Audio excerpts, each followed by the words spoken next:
Goeiedag en baie welkom by Insig, die program waar ons in diepte studie doen. Ons is reeds in studie nommer 10 en ons gaan vandag kyk na nie net die boek Joshua nie, maar die karakter van Joshua en die tipe wat hy is van die ware Joshua, Jesus Christus. Vandag saam met my in die ateljee om hierdie studie te doen, Ronay Furstenberg, spreekdirekteur van Kompas Pastorale Bedieninge.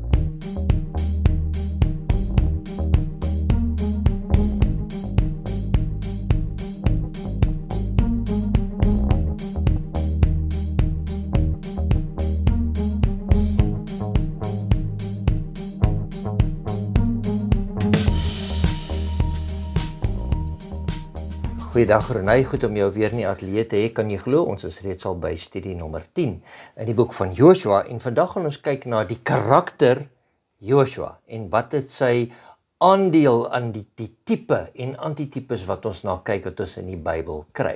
Maar voor ons begin, kom ons buig ons hoofde saam.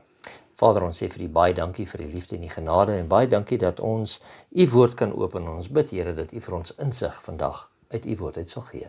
Dit bid ons in Jesus naam. Amen. Amen. Kom ons blaai na nie Joshua toe nie. 1 Korintiërs hoofstuk 10 vers 11. Maar al hierdie dinge het hulle oorgekom as voorbeelde en is opgeskrywe as 'n waarskuwing aan ons op wie die eindes van die eeue gekom het. Nou dis nou 'n baie mooi gedeelte wat ons daarna kyk en dit sê vir ons alles wat geskryf is van Genesis af reg tot by Openbaring is vir ons geskryf as 'n voorbeeld vir ons wat op die einde is. So alles wat daar in die Bybel is 'n voorbeeld en ons kan sien dat dit iets dui na iets anders toe. Kom ons kyk byvoorbeeld. As ons kyk na die beloofde land. Israel wou die beloofde land erf. En ons is hier as ook pelgrims in 'n land en ons wil ook na die beloofde land toe gaan. Ons wil die ewige koninkryk beerwe. So die een is 'n tipe en die ander een is die groter en die werkliker een waarna toe ons wil gaan en dis die antitipe. Dit is interessant. 1 Korintiërs hoofstuk 10 se opskrif vir daardie hoofstuk is: laat ons God nie versoek soos Israel dit gedoen het nie. Met ander woorde, dis 'n mooi manier om vir ons nou te herinner daaraan dat alles wat in die Ou Testament is, ek kan jy nie net bloot sien as geskiedenis nie. Net nog 'n interessante storie nie. Ek bedoel, baie mense vra vir ons, wat is dit nie moeite werd om die Ou Testament te lees? Ja. Wat moet ek dit weet? Behalwe vir die feit dat die hele Ou Testament vir ons die geskiedenis gee van die bloedlyn van die Christus, nie waar nie, nee, en die ontluiking van die Christendom, is dit belangrik om na daardie tipe van verhale te kyk en 'n ware les daaruit te trek wat op jou en my van toepassing het in ons huidige wêreld en in die huidige omstandighede waar ons is.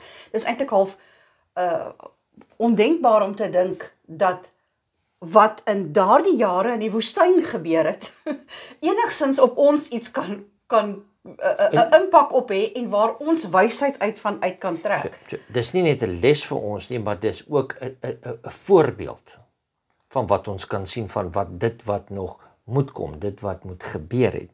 En ons sien dat Joshua is 'n tipe.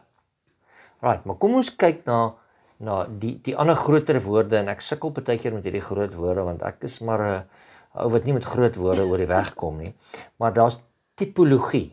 Nou as jy kyk na die woord tipologie, dan kry jy die woord tipe daarin. Met ander woorde, dis die studie van die tipe, van die een wat wys na die ander ene. So kom ons blaai na 'n paar verse toe om 'n paar van hierdie dinge raak te kan sien. Romeine 5 vers 14 en dan sal ek so lank gaan na 1 Korintiërs hoofstuk 10 toe. Romeine 5 vers 14 sê: tog het die dood geheers van Adam af tot op Moses, ook oor hulle wat nie gesondig het in die gelykheid van die oortredinge van Adam nie, wat 'n voorbeeld is van hom wat sou kom. Met ander woorde, wat sê dit vir ons? Daar's 'n Adam en dis 'n voorbeeld van die een wat sou kom. Met ander woorde, selfs in Adam sien ons die voorbeeld van die Christus wat moet kom. Die tipe en die antitipe, die groter ene wat moet kom.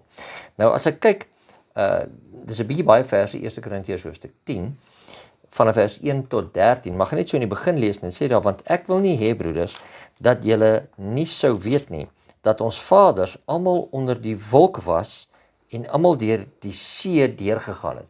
Nou partykeer as ons net die storie lees, dan sien ons van dis die wolkkolom wat by hulle was en hulle het deur die Skelfsee getrek. Dis wat gebeur het. Maar dit is 'n tipe van iets. En dan gaan hy aan, hy sê en almal in Moses gedoop is in die wolk en in die see. Met ander woorde, die deurtog, die wolk wat hulle gehad het, water waar hulle deurgegaan het, is 'n voorbeeld, is 'n tipe van die doop. Dis baie mooi. Wat jy daardeur gaan. So ons sien al hierdie tipologie wat daar wys, die een iets wat gebeur het, wat vir ons wys na iets groters toe. As ons 'n bietjie verder lees en sê en almal dieselfde geestelike spys geëet het, en almal dieselfde geestelike drank gedrink het, want hulle het nie gedrink uit 'n geestelike rots wat gevolg het, en die rots was Christus. Nou kry ons weer, die rots was wat geslaan was, deur Moses, nee, onthou, en dit wys vir ons weer, die rots het water gegee, Christus gee vir ons lewende water. So, tipe, antitipe. So, kom ons blaai na die volgende een toe, dan kyk ons Hebreërs hoofstuk 8. Hebreërs hoofstuk 8, en daar lees ons vers 5. Hulle wat 'n afbeeldsel en skaduwee van die hemelse dinge bedien, soos Moses 'n goddelike bevel ontvang het toe hy die tabernakel sou voltooi, want hy het gesê, kyk, dat jy alles maak volgens die voorbeeld wat jy op die berg getoon is. As jy nou kyk ons daar, nou sien ons hy praat daar van die tabernakel wat Moses gebou het. En dit was 'n voorbeeld. Volgens dit wat die Here vir hom gewys het van 'n groter een, van die werklike een. So met ander woorde, die tipe is die ene wat amper soos die ander een is. Ek lees en hulle sê, dis amper soos iemand wat iets wil giet, en jy het 'n vorm waarin jy dit giet. As jy kyk na die buitekant van die vorm, dan lyk dit soos die ander een, maar hy is maar net 'n skadubeeld van die oorspronklike, die een wat gaan kom, die werklike iets wat jy gaan maak uit daai beeld uit. Kom ons lees gou hoofstuk 9 vers 23 tot 24.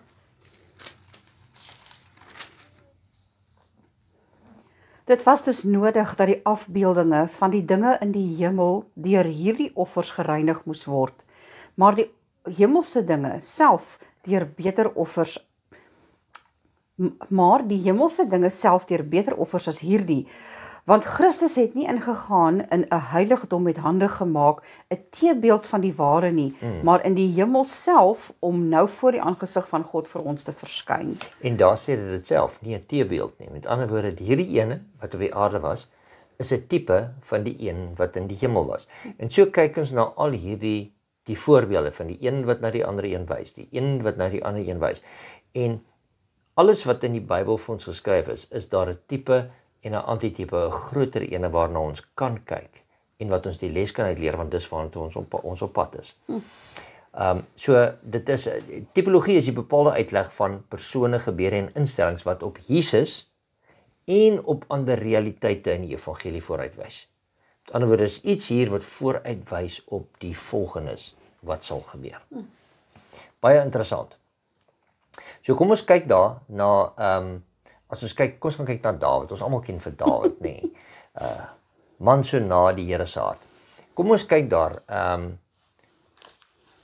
Wat sê dit vir ons daar? Want jy kry die skadubeeld, jy kry die vooruitwysing, die tipe, en ons sien daar van jy het 'n Dawid, ons het 'n nuwe Dawid, en dan kry ons 'n antitipiese Dawid. Okay. Right, so die eerste ene kry ons in Psalm 22 vers 1. Vir die musiekleier op die wysie van die hert van die dageraad, 'n Psalm van Dawid. My God, waarom het U my verlaat? Ver van my hulp van die woorde van my gebrul. Met ander woorde, daar kom nou nie baie bekend nie. Daar kom hy sê, my God, waarom het U my verlaat, nê? Dis presiese woorde wat die Here gebruik het. So kom ons kyk gou daai selfe hoofstuk daar, vers 14 tot 18. Okay. Hulle het my mond teen my oopgespalk soos 'n leeu wat verskeur en brul. Ek is uitgestort soos water, al my beendere raak los, my hart het soos was in my gesmeld binne in my ingewande. My krag is gedroog soos 'n potskerf, my tong kleef van my verhemelte, en U lê my neer in die stof van die dood. Okay, en ons weet dis nou van Dawid wat daarvan gepraat word, En uit 'n vooruitskouing dit wys vir ons iets anders, soos jy gesê het, woorde wat vir ons baie bekend klink. Nou as ons kyk na Jeremia 23 vers 5, dan praat dit ook van die spruit van Dawid. Met ander woorde, dit moet nou 'n nuwe Dawid wees. Kyk, daar spreek die Here, dat ek vir Dawid 'n regverdige spruit sal verwek. En as koning sal hy regeer en verstandig handel en reg en geregtigheid doen in die land. Nou, die eerste ding is, as daarna wil kyk, dan wil ons sê, maar verwys dit dan na Salomo? Verwys dit na een van sy kinders? Nee, ons weet hierdie gedeelte verwys eintlik na Christus toe. So kom ons kyk, as ons dan nou gaan na Johannes toe, Nuwe Testament, Johannes 19 vers 24. Johannes 19 vers 24.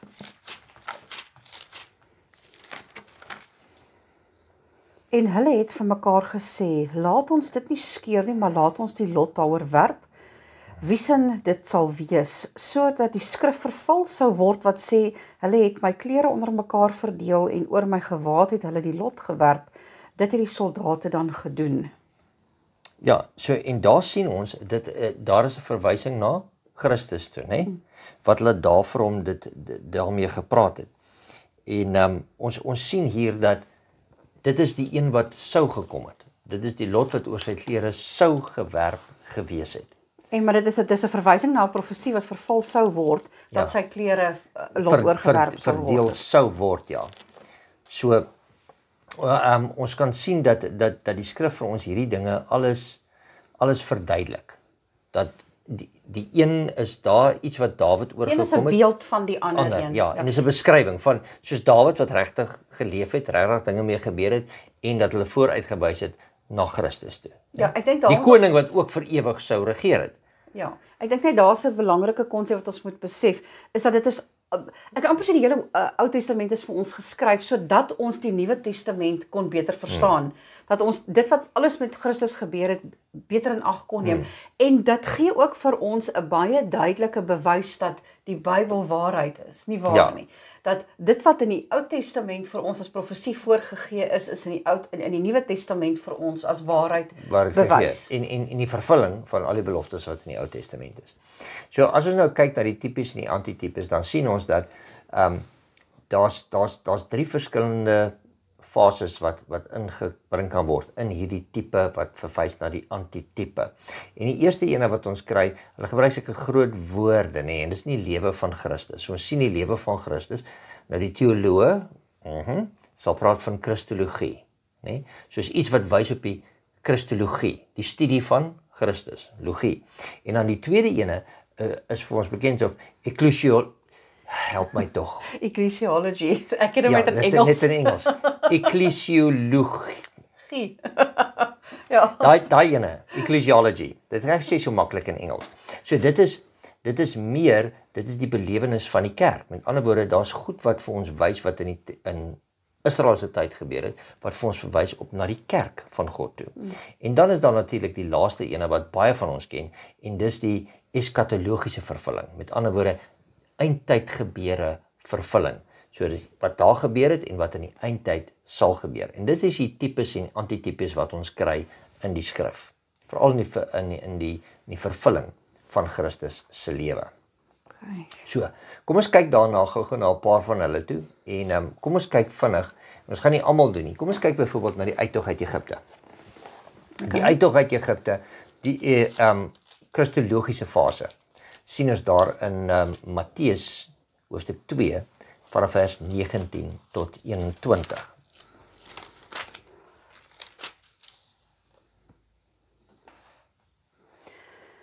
En na die dood van Herodes het daar 'n engel van die Here in 'n droom aan Josef in Egipte verskyn en gesê: "Staan op, neem die kindjie en sy moeder en gaan na die land van Israel, want hulle is dood wat die lewe van die kindjie gesoek het." Nou ons weet nou, kom ons kyk gou-gou. Die Israeliete, waartoe het hulle gegaan? Egipte toe. Hulle was vir hoe lank in Egipte voor hulle teruggegaan het na die beloofde land toe. Toe Christus vervolg was, wat het gebeur? Hulle moes gevlug het na Egipte toe, en daai vers sê vir ons, en nadat Herodes, die een wat sy lewe gesoek het, tot sterwe gekom het, het hulle weer teruggegaan. Okay, kom ons lees net vers 15 ook. En hy was daar tot die dood van Herodas, sodat die woord vervul sou word wat die Here gespreek het deur sy profeet. Uit Egipte het ek my seun geroep. Met ander woorde, uit die woestyn uit basies waar ek hom weggesteek het, waar ek hom na hom gekyk het, van daar af sal ek vir hom nou Ja, met ander woorde, daar's Israel, tipe. Sien ons daai ene. Die volgende ene, kom ons kyk na die kerk se fase. Ons sien dit in 2 Korintiërs 6 vers 17. 2 Korintiërs hoofstuk 6. 2 Korintiërs hoofstuk 6 vers 17. Daarom gaan onder hulle uit en sonder julle af, spreek die Here, en raak nie aan wat onrein is nie, en ek sal julle aanneem. So hier het die Here ook vir Israel gesê, moenie met die ander volke vermeng nie. En hier kom dit in die Nuwe Testament en vir die kerk en sê, jy moet jouself afsonder, gaan onder hulle uit, sonder jou af, spreek die Here, en raak nie aan wat onrein is nie, en ek sal julle aanneem. Met ander woorde, verwyder jouself van dit wat onrein is, verwyder jouself van die sonde, en ek sal jou aanneem. En kom ons kyk nou na die laaste ene, het jy hom vir ons daar, Die heiligdomstelsel. die eskatologiese fase, ons is by Openbaring 18, Okay. Openbaring 18 vers 4, net om na daai eindtyd gedeelte te kan kyk, 18 vers 4, En ek het 'n ander stem uit die hemel hoor sê, gaan uit my volk, sodat julle nie gemeenskap met haar sondes mag hê en haar pla ontvang nie. ja, en ons weet daai word verwys na die eindtyd toe, nie, dat God se volk uit moet gaan, maar hier moet Israel ook kom, en Israel moet ook uit Egipte uitkom, en Egipte is ook weer 'n voorbeeld van daai sonde, so ons moet dit uittrek, so daar's altyd 'n tipe en 'n antitipe wat vir ons gewys word. Jy kan nog verder na die studiegidse gaan kyk in Israel van ouds af en van die heiligdomstelsel, maar dis alles daar, ons het nie nou die tyd om deur al hierdie dinge te gaan nie, maar daar's altyd 'n tipe wat wys na iets anders toe, in die skrif vir ons na 'n antitipe toe wat groter is. So kom ons kyk nou na Joshua as 'n tipe. Nou die eerste ding waarna ons moet kyk, en ons kyk na Joshua en na Moses toe, nê. Maar as ons kyk na die woord Joshua en ons kyk of na die naam Joshua en ons kyk na die naam Jesus. Nou Jesus is die Grieks van Yeshua. En Joshua is Jehoshua. So dis dieselfde woord wat daar ingebring word. So die een is, selfs hier het Joshua dieselfde naam gehad as wat Jesus gehad het. En dit wys vir ons hier, die een is dalk 'n tipe van die ander een wat daar is. So kom ons kyk dan van daai teksverse. Eksodus 3 vers 1. Ja, Eksodus 3 vers 1 en 2. En Moses het die kleinvee opgepas van sy skoonvader Jethro, die priester van Midian. En toe hy die kleinvee agter die woestyn gedryf het, kom hy by die berg van God by Horeb. Daarop verskyn die engel van die Here aan hom in 'n vuurvlam uit 'n doringbos. En toe hy weer sien, brand die doringbos in vuur, maar die doringbos het nie verteer nie. Okay, so hier het die Here aan Moses verskyn en hom geroep. So nou lees ons Joshua, hoofstuk 1 vers 1 tot 3, en sê, en na die dood van Moses, die knegt van die Here, het die Here met Joshua, die seun van Nun, 'n dienaar van Moses, gespreek en gesê, so hier kom die ander ene, en my knegt Moses is dood, maak jou dan nou klaar, trek deur hierdie Jordaan. Ander woorde, daar's weer die oproep. Ek verskyn nou aan jou, trek deur hierdie Jordaan. Jy en hierdie hele volk, na die land wat ek aan julle kinders, die kinders van Israel sal gee. Elke plek waar julle voetsool op sal trap, dit gee ek aan julle soos ek met Moses gespreek het. Hier sien ons, die een volg nou die ander ene, hy's 'n tipe van Moses, en hy volg Moses op om die werk klaar te maak, om deur te vat tot in die beloofde land. So kom ons kyk nou, en dan blaai ons na Numeri hoofstuk 13 toe. Numeri hoofstuk 13. Okay. Vers 1 en 2. En die Here het met Moses gespreek en gesê, stuur vir jou manne uit, dat hulle die land Kanaan, wat ek aan die kinders van Israel sal gee, kan verken. Van elke vaderlike stam moet hulle een man stuur, elkeen 'n owerste onder hulle. Okay. En Nou lees ons Josua 2 vers 1, het sê, en daarop het Josua die seun van Nun uit Sittim in die geheim 2 manne as verkenners uitgestuur. Wat is dieselfde ooreenkoms daar? Verkenners uitgestuur, verkenners uitgestuur. In die vorige keer het hulle 12 uitgestuur, maar net 2 het met 'n goeie verslag teruggekom. Hoeveel stuur hy nou uit? 2. Ons wees nou veilig. Dit nog stuur 2. Twee Moenie uit met weer daai. 12 uitstuur Ja. nie. Ek nou die komische gedeelte daarvan Ja. insien. Maar wat pragtig is hier, dis basies Joshua het die voorbeeld gehad van Ja. Moses. En hy volg die voorbeeld van Moses met die volgende stap waarin die volk nou ingelei word. Ja. Met ander woorde, die een het uitgelei en uitgelei om deur te vat, en die ander ene lei nou weer in. Met ander woorde, tipe Kan ek antitipe. sê Moses moes hulle uitlei, Joshua moes hulle inbring. Ja, Dat sy. is twee verskille. Kom ons sal jy vir ons die laaste ene, Exodus 3 vers 5 en dan gaan ek Joshua 5 vers 15. Exodus 3 vers 5. En hy sê, moenie nader kom nie, trek jou skoene van jou voete af, want die plek waarop jy staan is heilige grond. En hier lees ons, selfe woorde, toe sê die leerhoofde van die Here vir Joshua, trek jou skoene van jou voete af, van die plek waarop jy staan is heilig. En Joshua het so gedoen. Met ander woorde, hier kry ons die tipe, en hy hardloop deur na die volgende een toe. So Joshua is 'n tipe van Moses. Hy het 'n sekere lyne wat ons deurtrek, wat ons kan sien, maar hy het dieselfde goed deurgegaan, wat daarna hom verwys. So dit is baie interessant. Maar Joshua weet ons ook dan, en hier kom ons deur in 'n ander groot ding wat ons dalk nie na gekyk het nie, is, hier kom Moses en hy vat die volk deur die see, en hier kom Joshua en hy vat die volk deur die Jordaan. Deur die Jordaan, Met ander woorde, ja. daar's weer 'n tipe van die ander ene. Die ander ding wat ons kan kyk is, Moses het met die volk ingegaan in die woestyn in. En die manne het begin val met Moses as die leier. En die manne het opgehou val met Joshua. Ja. Dis twee heeltemal aparte tye waarvan hier gepraat word. En onthou, op die einde van die dag is dit een geslag wat uitgebring is uit Egipte uit, is 'n volgende geslag wat ingeneem is in die beloofde land in. En Joshua het heeltemal 'n ander werk gehad. Dit was asof hy die oorwinning, die finale oorwinning moes help bring vir die land Kanaan. Ja. Dis hoekom dit vir my so pragtig is om Joshua op die einde van die dag as 'n tipe van Christus te sien. Ja. Want Christus het wel vir ons kom uitvat uit sonde uit, maar hy vat vir ons met, ek wil amper sê met oorlogvoering, vat hy vir ons op die einde van die dag tot in die finale Tot land die beloofde. Kanaan in, tot in die beloofde land in. En ek dink dis iets wat ek en jy dalk tot 'n besef moet bring, is dat hierdie laaste jare wat ons nog op hierdie aarde gegee word tot die Here se wederkoms, is ons in 'n Joshua tydperk waarin ons in geestelike oorlogvoering is. En ons moet oorwin om die land te beerf. Ja, dit is 'n geestelike magstryd wat elke dag gestry word vir die siele wat vir die Here so kosbaar is. Ja, en dan kry ons nou by iets anders wat ons ook sien. En ek wil eers met na Deuteronomium hoofstuk 18 toe gaan. En daar lees ek vanaf vers 15. En dit sê daar, 'n profeet uit julle midde, belofte van 'n groot profeet. 'n Profeet uit jou midde, uit jou broers soos ek, sal die Here jou God vir jou verwek. Na hom moet julle luister.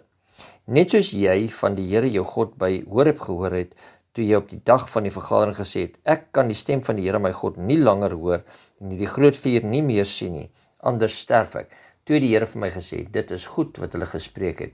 'n Profeet sal ek vir hulle verwek, uit die midde van hulle broers, soos jy is, en ek sal my woorde in sy mond lê, en hy sal aan hulle sê, alles wat ek hom moet beveel.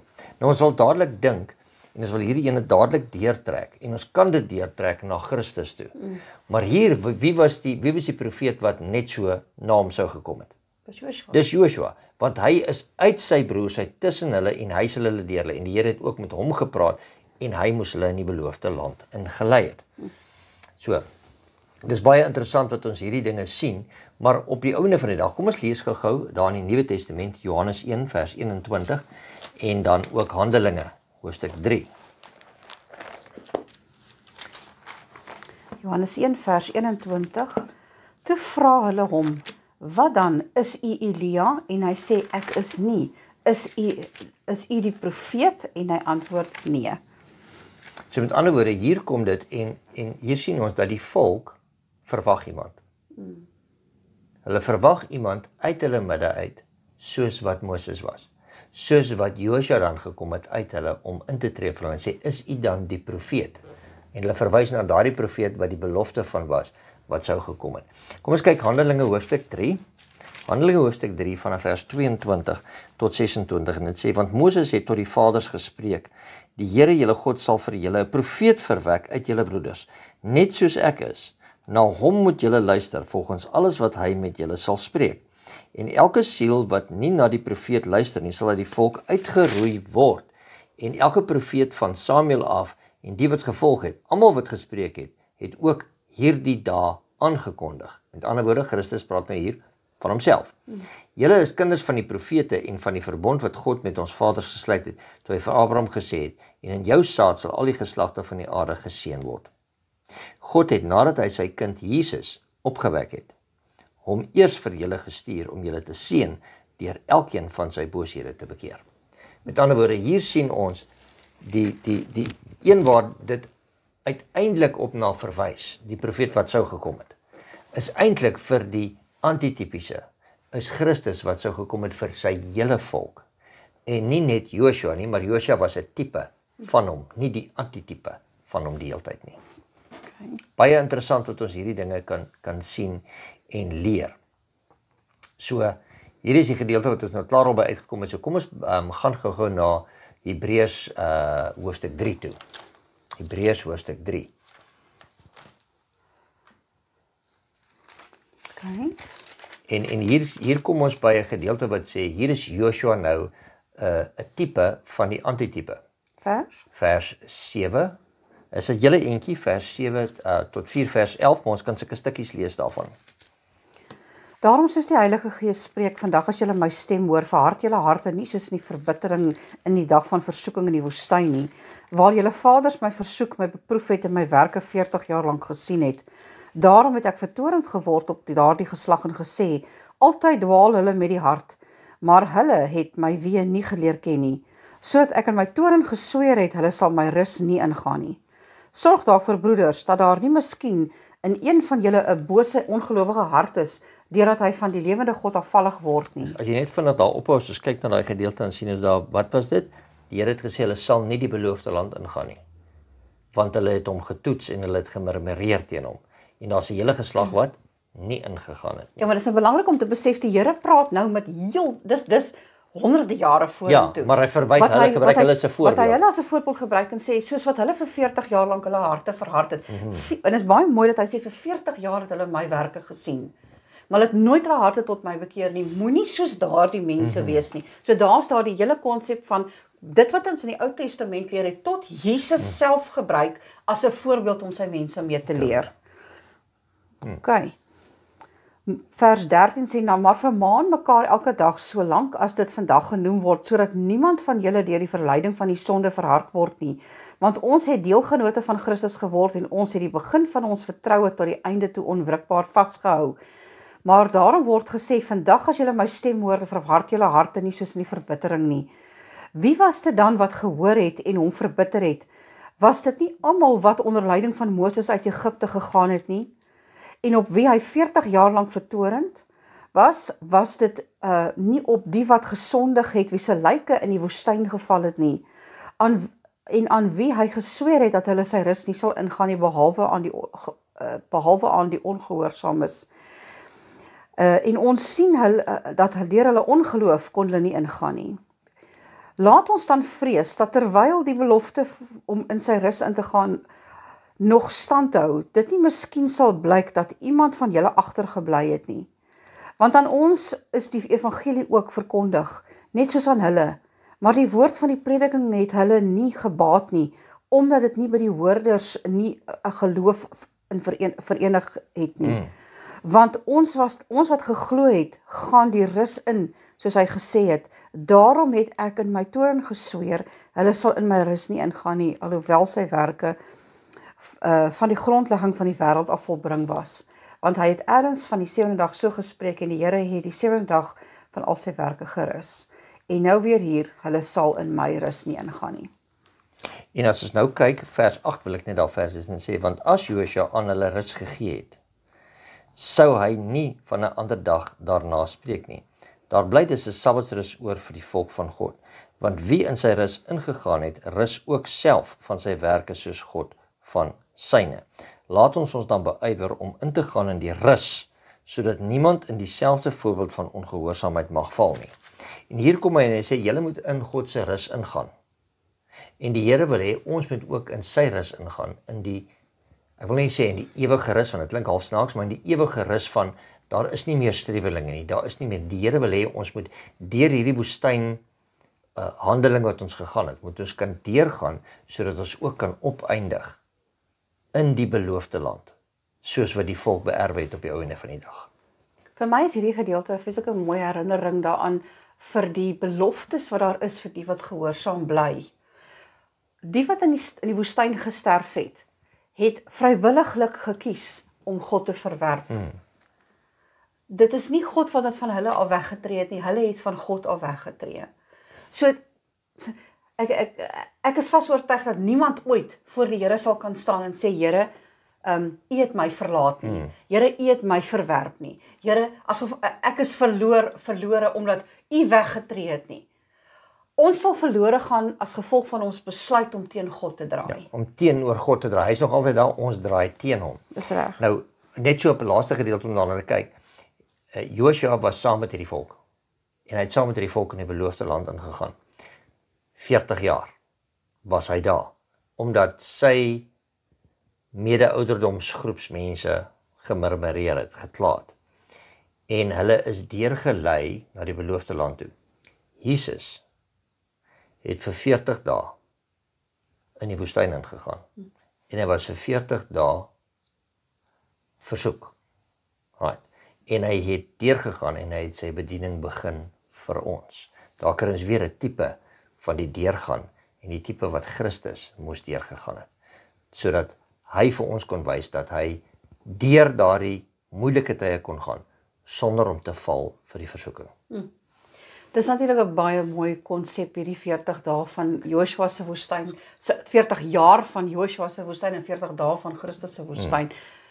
Kan jy jouself indink vir Josua wat amper 'n 40 dae las opgelees op hom en sy gesin. En hoe hy vir 40 jaar sy ouderdomsgroep sien sterf het, een na die ander, een na die ander. Hierdie gedeelte in Hebreërs sê vir ons hulle lyke lê in die woestyn. En hoe hy moes getrou bly aan die Here. Ten spyte van die feit dat hy nie daai ekstra 40 jaar in die woestyn verdien het nie. Hy was die een wat getrou was. Hy het nie verdien om dit deur te gaan nie. Dit was sy ongehoorsame volksgenote wat hom en sy gesin in 'n ekstra 40 jaar saam met hulle in die woestyn gedompel het. Maar Christus het ook nie verdien om 40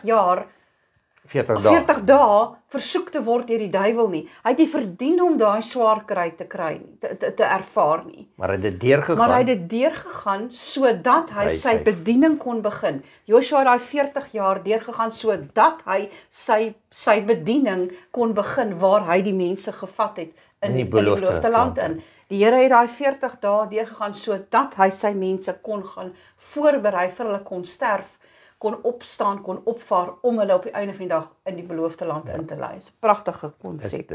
Dis alles baie mooi. So met ander woorde, ons sien hier dat Joshua is 'n baie goeie tipe van die regte Joshua, Jesus, wat sou kom. En soveel lesse wat ons daaruit kan leer van wat hy deurgegaan het en wat na Christus toe gegaan het. En so kan ons ook sien dat ons is nou ook so, ons is die kerk van vandag. Maar ons moet ook nou in die beloofde land ingaan. En ons moet die beloofde land inneem. Ons moet die beloofde land ons eie maak. Hier is die vraag. Israel het gegaan, hulle het oorlog gevoer, hulle het ingeneem. Het hulle die hele beloofde land ingeneem? Nee. En hier is my vraag vir ons. Gaan ons die beloofde land so inneem soos wat Israel die beloofde land ingeneem het, of gaan ons die beloofde land inneem, en kan ek sê verower, soos wat daar vir ons voorgeskryf is dat ons dit moet doen. Wel hierdie keer is daar so 'n bietjie van 'n verskil. In Joshua se dae het hulle opdrag gekry om self die beloofde land vir hulle self te gaan voorberei. Daar het 'n sekere punt gekom waar die Here vir hulle gesê het, okay, stop met al die oorlogvoering. Die res van die nasies wat oorbly sal ek nou self stuk voor julle uit verwyder. Maar in Christus se geval gaan ons gaan nie die beloofde land voorbly nie, want as ons net Johannes 14 vers 1 lees, dan sê die Here, ek gaan hom vir julle 'n plek voor te berei. Christus self gaan die beloofde land vir ons voorberei. So wat is jou en my bydra tot die, kan ek so in aanhalingstekens sê, die voorbereiding van die finale geskenk wat ons gaan kry? Ons kan nie die beloofde land gaan voorberei nie, maar ons moet onsself voorberei. Want wat het die volk uiteindelik gedoen met die ander volke? Hulle het hulle gemeng met die ander volke en hulle geloofssituasie het hulle afgewater omdat hulle gemeng het. Wat moet ons doen? Moet ons bly by die woord van God en sê daar staan geskrywe en by hom bly?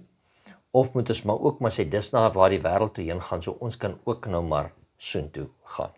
Onthou daar was tot van die 12 stamme wat besluit het hulle wil nie intrek nie. Hulle wil 'n gedeeltetjie hê hier aan die ander kant van die Jordaan, nee. Ja. Maar hulle het saam met die res van die stamme gegaan om die land van Kanaan te gaan verower en reg te maak vir die nedersetting wat moes plaasvind. Jou en my bydra vir die nedersetting van ons mense in die hemel eendag is om as 'n, ek wil amper sê, 'n koöperatiewe span saam te werk vir die wenning van siele. Ons kan nie die grondgebied voorberei nie, maar ons kan die mense voorberei. Christus het vooruit gegaan om die grondgebied voor te berei, soos wat hy vir Moses beloof het, heel aan die begin, dat hy dit sou doen. Onthou, hy het vir Moses gesê, ek berei vir julle hierdie land voor, ek sal die mense verwyder, ek sal vir julle daar plaas, en wees die ongeregtigheid van die 10 ander stamme wat nie se verteenwoordigers wat nie wou wat die verspieders gegaan het teruggekom het die Here gesê, nou gaan julle terug, julle gaan vir 40 jaar rondswerf en wanneer julle nou by die Kanaan uitkom, nou gaan julle oorlog voer. Nou gaan julle self ingaan. Ons moet nie daai selfde situasie hê nie, nee, want hierdie slag het die Here gesê, ek gaan vooruit, ek gaan die grondgebied vir julle voorberei. Al wat oorbly vir julle is om die mense voor te berei, want dis hoekom ek vir julle hierdie roeping gegee het, gaan verkondig hierdie pragtige evangelie aan elke taal, stam, volk en nasie. So, dit was 'n vinnige studie, dat ons kan gekyk het die voorbeeld wat Joshua was, en dat hy eintlik gewys het na Christus toe, wat die ware Joshua, Jesus Christus is. So, ons gaan u uitnooi om verder te gaan studeer, want daar's nog baie ander dinge wat ons hieruit kan delf, uit God se woord uit, om hierdie tipologie wat daar is, wat het vir ons wys na Christus toe, wat het vir ons wys na die kerk toe, en wat het wys na die eindtyd gebeure toe, wat ons kan raak sien, en wat ons as voorbeelde vir elkeen van ons lewens kan gebruik, om voorbereid te wees, om die beloofde land te kan ingaan, soos wat Israel die beloofde land ingegaan het. Renay, baie dankie dat jy weer eens saam met ons was. Sal jy vir ons afsluit met 'n gebed? Ons bid saam. Here, baie dankie vir hierdie voorbeelde van Joshua. Dankie dat u vir ons herinner daaraan dat alles wat vir ons in daardie tyd as geskiedenis neergeskryf is tot ons voordeel, sodat ons die lesse daaruit kan leer en dit van toepassing kan maak op ons lewens. Herinner ons vandag daaraan, Here, dat ons getrou moet bly tot die einde toe. Ons bid dit in u naam. Amen. Amen.